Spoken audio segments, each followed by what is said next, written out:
Salut mon Christophe. Bah alors, on se retrouve. Allez, 30K 30 km.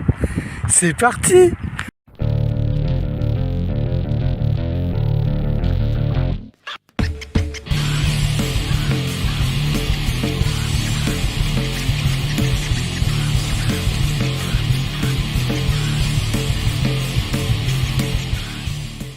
Ouais, c'est parti.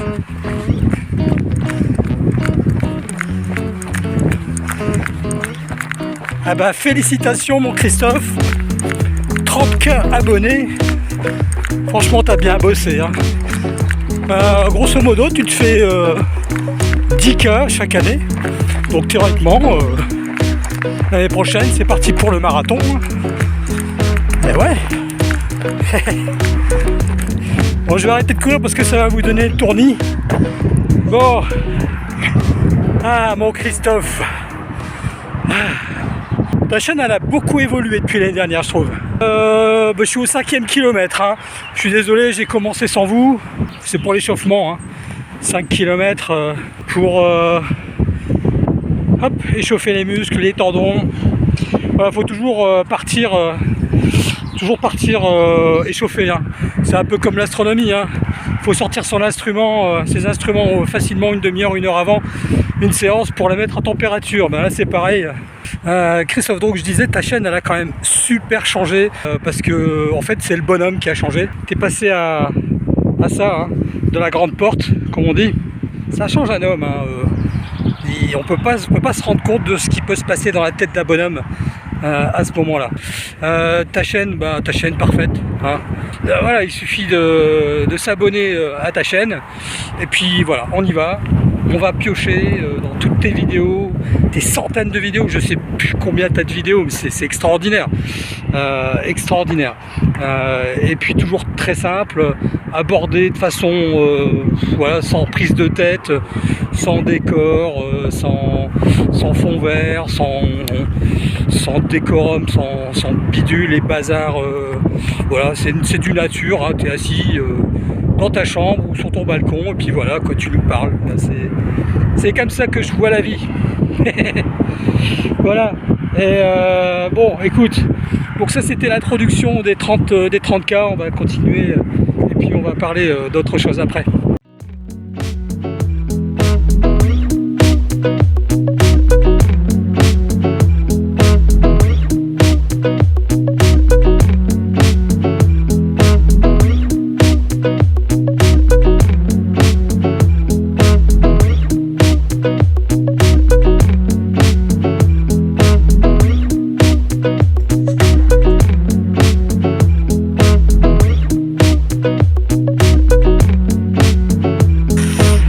La reprise du trail parce que là je sors moi aussi d'un épisode Covid. Les poumons ont été bien soufflés quand même. Hein. Là je reprends la course à pied malgré tout parce que mon papa il me disait il faut combattre le mal par le mal, le feu par le feu. Voilà. Hein. Bon, je sais pas si c'est une doctrine à toujours prendre au pied de la lettre. Hein. Mais bon, allez. On va pas se lamenter. Déjà, j'ai loupé, à cause de cet épisode Covid, j'ai loupé le trail des Monts des Flandres et puis le trail des Pyramides Noires. Ça fait 2 ans que je fais plus de compétition trail à cause du Covid. Bon, on va parler de ta chaîne. Bah écoute, les épisodes lunaires comme d'habitude, tes lives lunaires, je suis très heureux en fait que tu fasses tous ces lives lunaires, toutes ces vidéos lunaires. Profiter, il faut l'observer. C'est clair. J'avoue que quand je me suis remis à l'astronomie là, il y a 6-7 ans, la Lune c'était une pollution et j'attendais qu'il n'y ait pas la Lune pour faire du ciel profond et tout. Et grâce aux épisodes de Laurent, j'ai pu découvrir combien la Lune peut être hyper intéressante à observer et au contraire, quand elle est là, il faut aussi en profiter. C'est vraiment un astre intéressant et voilà. Oui, je crois que j'en ferai pas le tour de ma vie, j'en ferai pas le tour. Il y a tellement de choses à faire à voir. Bienvenue à Troudy sur le live. Donc voilà, c'est le trèfle donc que tu voulais nous montrer. Voilà. Voilà, on voit encore Alors, des le dorsales trèfle, un petit peu là. Ouais. Ah, il y a vraiment des belles zones. Hein. Des très très belles zones. Un des deux cratères qu'on avait vu l'autre fois. Les deux gros cratères, là, on a Aristoteles, là, le gros cratère. Là. Ouais. Juste à côté, on a un petit cratère fantôme. Là. Vous voyez là, juste à côté d'Aristoteles. Magnifique. C'est le cratère Egeb. Attends. Okay. Tu dis juste à côté. Il est où, à gauche là? Ouais, c'est celui-là. Cratère fantôme. C'est 420 mètres de haut. Hein. Les murailles, elles font 420 mètres. Et je t'avoue, j'ai toujours pas observé l'arène de Stadius. J'en parle à chaque fois dans tous mes lives tous les mois, dans mes épisodes éphémériques tous les mois, je ne l'ai pas encore observé. Mais ça, ce sera dans 2 jours, peut-être dimanche soir. Parce que les gens, on remet ça hein, demain soir et je crois que je t'ai un peu contaminé quand même, hein, puisque voilà, la Lune, magnifique astre. Moi, je la considère plus comme une planète. Les plaines de lave, les montagnes, les dômes volcaniques, les failles, les rimas. Ton épisode sur la Lune en couleur, hein, révéler la nature des roches par effectivement la couleur de la Lune, c'est quand même extraordinaire. Voilà, ce serait sympa que je fasse moi aussi quelque chose là-dessus, que je puisse expliquer la géologie lunaire par rapport à ça. Oui, je vais le faire. Ouais. Voilà, c'est donnant-donnant, comme on dit. Hein. Tu me fais plaisir, je te fais plaisir. Voilà, et puis le cycle solaire est en train de devenir vraiment extraordinaire. Tu es en train de te préparer, je le sais. Hein. Ton super télescope calcium, franchement, ton stroke calcium, c'est un projet. Franchement, il n'y a que toi qui pouvais faire un truc pareil. Hein. Donc en fait, la particularité de ce télescope, elle est la suivante, c'est qu'il a un miroir qui n'est pas un miroir normal. Je vais vous montrer ça de suite.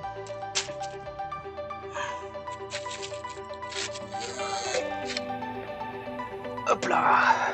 Alors j'espère que vous allez arriver à voir à l'intérieur du miroir. Miroir, mon beau miroir.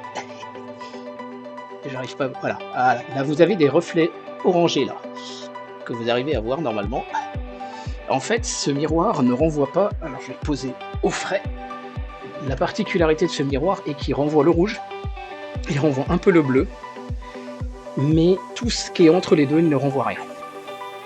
Il ne renvoie pas les infrarouges non plus, donc cette lumière qui ne renvoie pas passe au travers du miroir et se retrouve sur le bain. J'ai ensuite un deuxième étage de filtration, qui est un filtre qui laisse passer que le bleu. Donc on coupe les rouges et on les réfléchit dans le sens inverse. Et après, j'ai la petite caméra en mode calcium.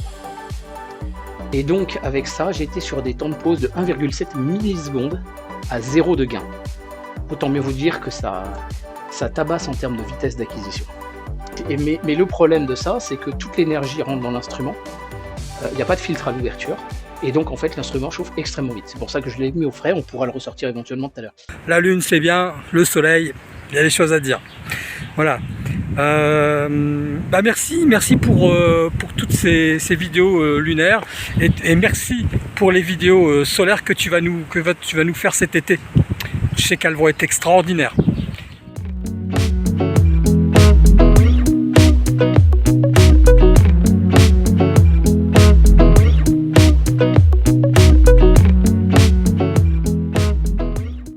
Bon, kilomètre 10, moi je te félicite aussi parce que tu as enfin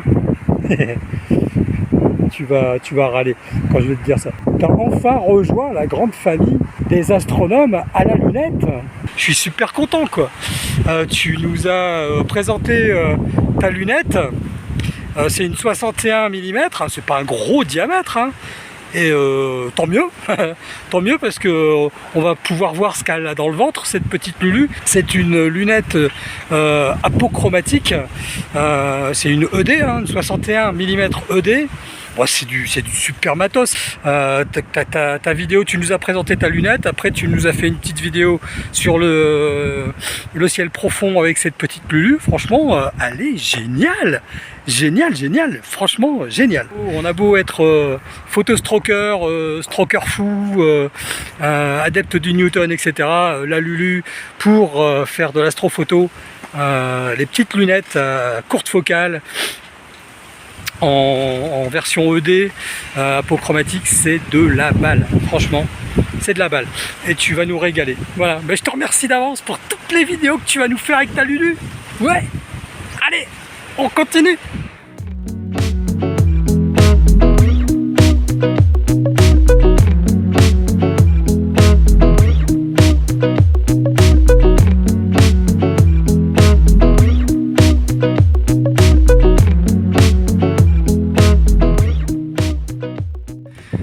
Voilà ce qu'on trouve très régulièrement partout, dans tous les villages de Flandre. On a des jardins de pierre comme ça. Voilà. Ils sont tous tombés ici le 10 avril 1918. Voilà, donc ça fait partie des paysages du Nord. Oh là là là, quel désastre. Bon allez, on y va. Bon Christophe, bon on est arrivé au 15e kilomètre, ouais c'est ça, 15e, on a beau habiter les Flandres, voilà, il y a quand même du bitume. Moi je passe sous un pont d'autoroute.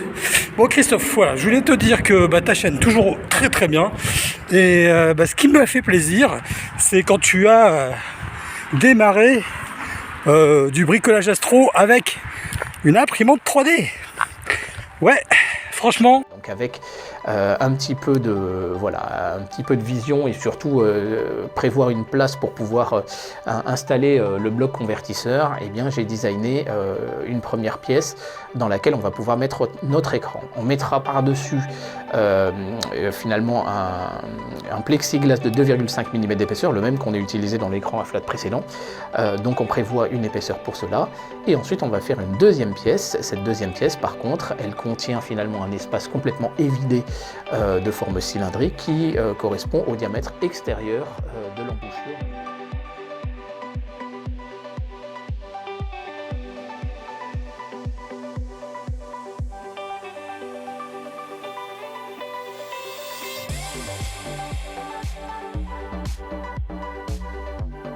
Toute petite lumière parasite, j'en sais rien, mais par contre de nuit franchement c'est nickel, il n'y a absolument aucun problème, et ce qui vous permettra de pouvoir faire des flats, pourquoi pas régulièrement pendant la nuit. N'oubliez pas un truc. Tu te débrouilles super bien, tu as les connaissances techniques pour y arriver, pour faire plein de choses. Tu vas nous sortir des petits bricolages pour l'astrophotographie, pour le visuel. Voilà, écoute, je suis super content de cet investissement que tu as fait. Voilà. Bon, allez, fais-nous en profiter. Hein. Allez, on va se rejoindre donc au 20e kilomètre. On commence vraiment à faire chaud par ici. Hein.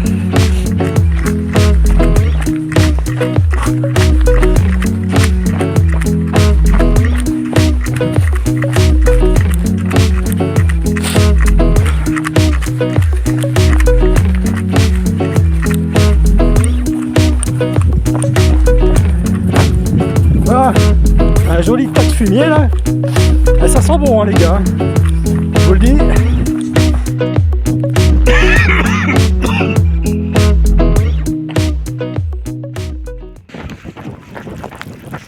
Ah putain, j'ai pas de braquette. Oh bah alors là. Salut. Bonjour.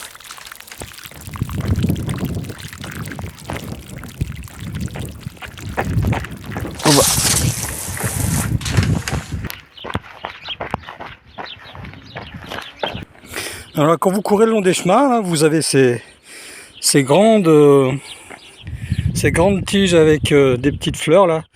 Ben, ça c'est du cerfeuil des bois. Voilà, cerfeuil. Bon Christophe, voilà, bah écoute, Astrophotographe dans l'âme, tu es. Astrophotographe dans la vie, tu resteras. Je ne sais pas si tu as photographié beaucoup de comètes, mais maintenant que tu as une super petite Lulu, la 61 ED PH, là, je pense que ce serait temps que tu nous fasses une petite comète, même si elle n'est pas spectaculaire, tu vois, qu'elle n'a pas une superbe queue, un panache et puis une coma énorme, quoi. Ne serait-ce que de voir que, en fait, une comète, dans la réalité, une comète, c'est pas forcément toujours spectaculaire, c'est aussi une petite boule avec un petit halo tout autour, pas facile à capturer et qui en a, mais alors partout dans le ciel. Si comme tu utilises Sky Safari, tu sais que tu peux avoir donc la position de toutes les comètes visibles dans le coin. Il y en a quand même pas mal. Voilà, donc en astrophotographie, comment photographier une comète? Je sais que tu l'avais fait avec Neowise, mais Neowise, franchement, Neowise, elle était super lumineuse, elle était super belle, c'était super grande. Mais alors pour capturer des petites comètes ou des petits trucs comme ça, comment qu'on fait, hein, mon Christophe, comment qu'on fait, hein, comment qu'on fait? Merci d'avance. C'était la réclamation du 20e kilomètre.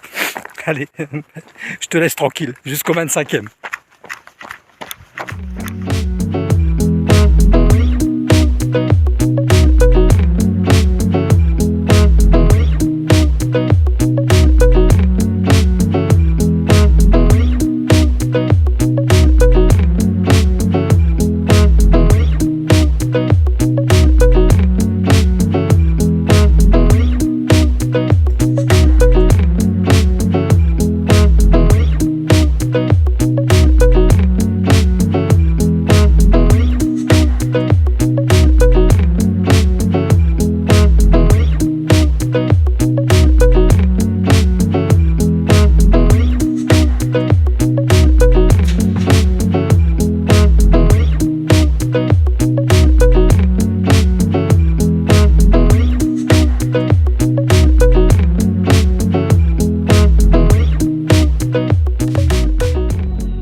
Voilà, un peu d'ombre, ça fait du bien. Là, je suis en train de longer une haie, là. Wouh, 25 bornes. Excuse-moi, mon Christophe, mais comme tu peux le constater, les poumons sont pas encore tout à fait guéris. Donc 25 bornes, il m'en reste plus que 5 à faire pour terminer cette petite course, les 34 de la chaîne Astro. Là, on est arrivé au 25A. 25e kilomètre, bah écoute, il y a juste un truc qui va pas dans ta chaîne. Il faut que je te le dise, hein, quand même. Hein. J'ai attendu tout ce temps-là pour te le dire. Ben, je te le dis maintenant. Les yeux dans les yeux. Christophe, quand est-ce que tu vas faire de l'astrodessin sur ta chaîne? Nom de Zeus. Ça va pas, ça? Allez, Christophe. Allez. Je t'ai fait plein de petites vidéos pour toi, hein, et puis pour tous les autres, pour que vous vous mettiez un petit peu à l'astrodessin. Fais pas grand chose, hein. Une petite étoile, un petit amas d'étoiles. Fais-moi plaisir, Christophe. D'accord? Merci. C'était la deuxième réclamation. La deuxième réclamation en moins de 10 km, hein, donc voilà. Une petite comète à photographier et puis un bel astrodessin, mon Christophe. Hein, fais-moi plaisir. Fais plaisir à ton Lolo, s'il te plaît. Voilà. Et ta chaîne sera enfin une chaîne complète sur l'astronomie, parce que ça manque. Voilà. Allez, on continue. On arrête de gueuler, parce que tu vas croire que je suis là que pour gueuler. Mais bon, c'est normal, hein. Au bout de 25 km, j'en ai plein les pattes. Et franchement, hein, voilà, c'est tout ce que tu mérites. Allez, on se rejoint dans 5 km pour la conclusion de cette magnifique chaîne qui est la chaîne Astro.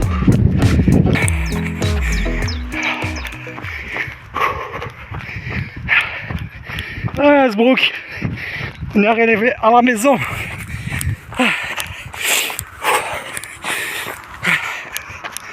Je vais m'arrêter là.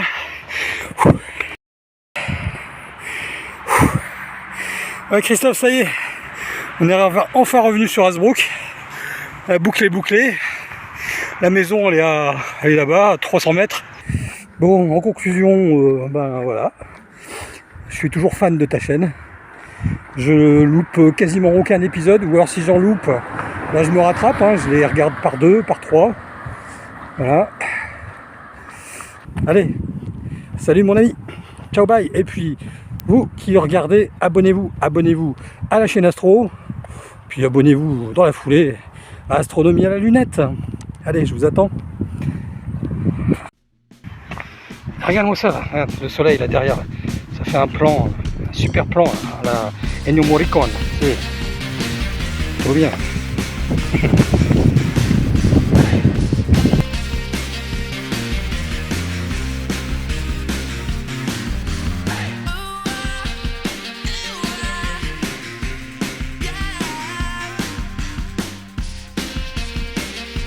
Là quand elle pose au sol. Et à droite, vous avez les graduations là de mon petit appareil photo. Donc avec toutes ces petites graduations, eh bien, ça peut vous aider considérablement justement, puisque les logiciels vous indiquent l'altitude et la luminosité des ciels. Donc en réalité, vous n'avez vraiment pas besoin de vous. Pour me donner, c'est ça? Oui, je peux descendre à moins 20 par rapport à la température extérieure, du coup, moins d'échauffement du capteur. Pour le ciel profond, c'est le top. Ta roue à fil, t'as mis quoi comme fil? Qui sont des vis. Le central est une traction qui va nous tirer le miroir secondaire vers nous, et les 3 vis sont des vis de pouce en fait, de notre miroir. Donc si je serre, on voit que le petit point il va vers le bas, si je desserre, il remonte. Vendredi 20 août 2021, il est 4h45 du matin, et je photographie la rotation de Jupiter comme j'avais fait la semaine dernière, depuis 23h environ. Et cette fois avec le télescope de 200 mm sur une nature équatoriale, donc en fer à cheval, mais qui me permet de suivre le mouvement de Jupiter. Quand il est plus enduré, c'est quand même plus facile. A noter quand même que j'ai raboté un petit peu ces deux petites vis et celle-là, mais même pour la 61 EDPH, et après à l'utilisation, on peut voir que voilà, ça passe. Il ne faut pas être brutal et exigeant, mais on peut quand même viser vraiment toutes les zones du ciel, on s'en sort plutôt bien. Bon, là on est en train de viser vraiment quasiment sur le pôle Nord.